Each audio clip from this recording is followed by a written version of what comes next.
నేను బెల్లపన్నం వండుతున్నా. ఇలా శుక్రవారము అక్షయ తృతీయ. శుక్రవారం అన్నా సోమవారం అన్నా కానీ బాగా ఇష్టం నాకు.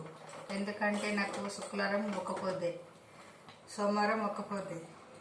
అందుకే ఇలా అక్షయ తృతీయ ఉన్నది కదా, బెల్లపన్నం పెడదాము. లక్ష్మీదేవికి చాలా ఇష్టం అండి ఇది బెల్లపన్నము. పరవన్నం కూడా అంటారండి ఇది. కుబేర స్వామికి, లక్ష్మీదేవికి, విష్ణుమూర్తికి ఇలా పూజ చేసుకోవాలండి మంచిగా.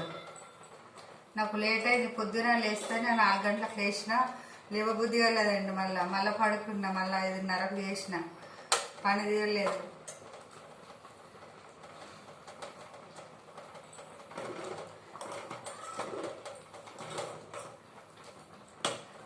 మీరు కూడా మంచిగా ఉండాలని కోరుకుంటున్నా. అక్షయ తృతీయ రోజు అందరూ బాగుండాలా, అందరిలో నేను ఉండాలని బాగుంటున్నాను. అందరు బాగుండాలా, నేను కూడా బాగుండాలని, అదే ఉంది ఎవరైనా అందరు సంతోషంగా ఉండాలని కోరుకుంటున్నాను.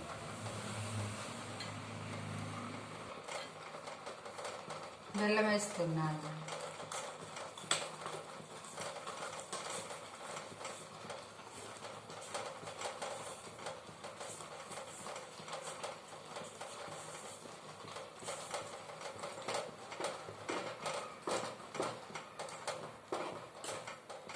మనకు ఏది అవసరం ఉన్నా డబ్బు అవసరం కదండి. మనం ఏ పని చేద్దామన్నా కానీ డబ్బుతోనే పని కదండి.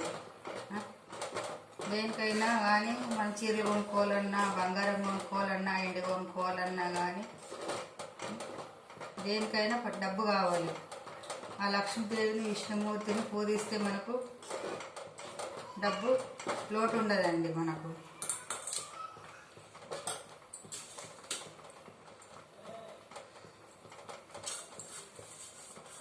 ఈ రోజులల్లో ఏది కొన్నా కానీ ఎంత రేట్లు పెరిగిపోతున్నాయి.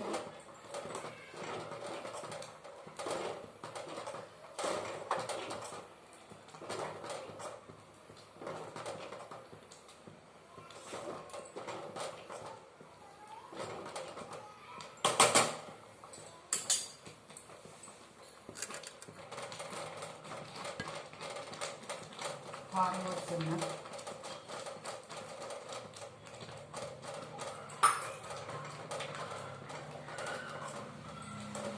మెత్త ఇట్లా పాయసంలాగా వేసుకోవాలి. లక్ష్మీదేవికి ఎంత మెత్తగా ఉడికితే అంత ఇష్టమట.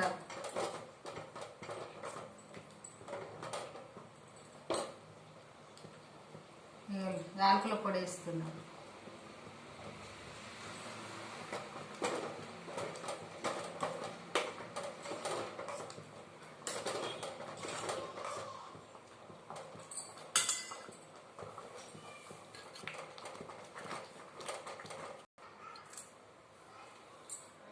అయిందండి అన్నం, బెల్లపన్నం అయింది. ఎంత పచ్చ చేసిన చూడగా. ఎంతమందికి ఇష్టమో ఇది బెల్లపన్నం ఇట్లా చేయాలని ఒక లైక్ కొట్టండి.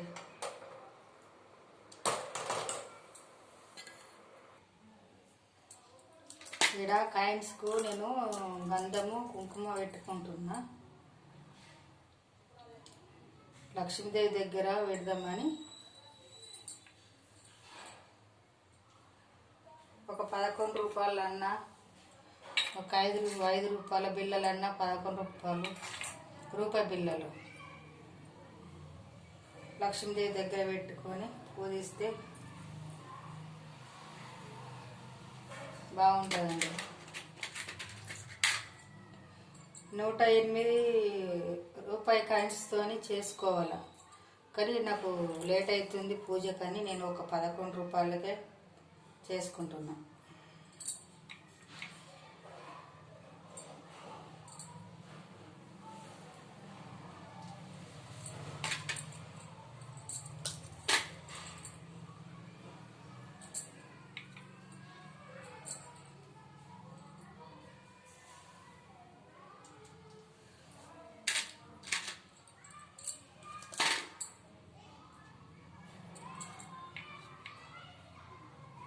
లక్ష్మీదేవికి కుంకుమ అర్చన చేసుకుంటా నేను. కుబేర స్వామికి కూడా నేను గ్రీన్ కలరు కుంకుమతో కూడా వేసుకుంటా ఈ అక్షయ తృతీయ రోజు.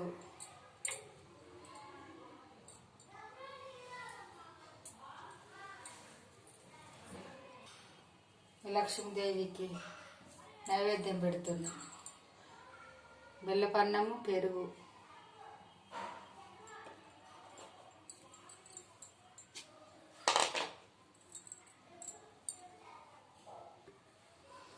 అగరబస్తీలు ముట్టిస్తున్నా, దీపం ముట్టించిన.